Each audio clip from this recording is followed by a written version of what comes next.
രണ്ടെണ്ണ ഉള്ളൂ. കൈ തൊട്ടാ കാശ.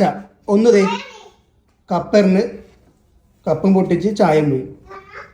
ഒരെണ്ണം ദേ കപ്പ് എടുത്ത് ടി വി എറിഞ്ഞ് ടി വി പൊട്ടിച്ച്. അതിൻ്റെ ആൾ ദേ നിൽക്കണം. ടി വി എറിഞ്ഞ് പൊട്ടിച്ചവൻ. കപ്പും പൊട്ടിച്ചവൻ ദേ നിൽക്കണം. പൊന്നു മക്കളെ, നിങ്ങൾ രണ്ടെണ്ണല്ലേ ഉള്ളൂ, ഒക്കെ നശിപ്പിക്കാൻ. ടി വി പോയിട്ട് ഒരാഴ്ച ആയില്ല, അതേ അടുത്ത കപ്പ്.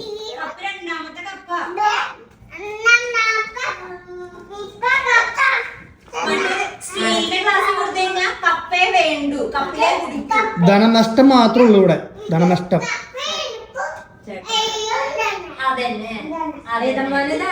പോട്ടെ, ടി വി പിടിച്ചു തരാം. ആ സത്യസന്ധനായ കള്ളൻ, അതൊന്നും സത്യം പറഞ്ഞല്ലോ. ഓ ഭാവന ഡോണോ, അതെ ഡോണോടാ, കപ്പ് പൊട്ടിച്ചു തരാം. ചായ വീണതല്ല, കപ്പ് പൊട്ടിച്ചു തരാം. ആ എന്താ അല്ലാതെ അമ്മയുടെ ഗുണം. സത്യസന്ധനായ കള്ളന്മാരുടെ കുളത്തിൽ രണ്ടുപേര് സത്യമേ പറയൂ.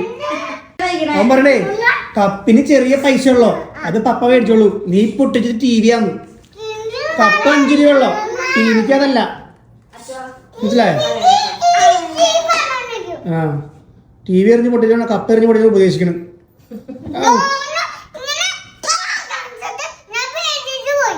പേടിക്കും. എന്ത് ചെയ്യും നമ്മള്?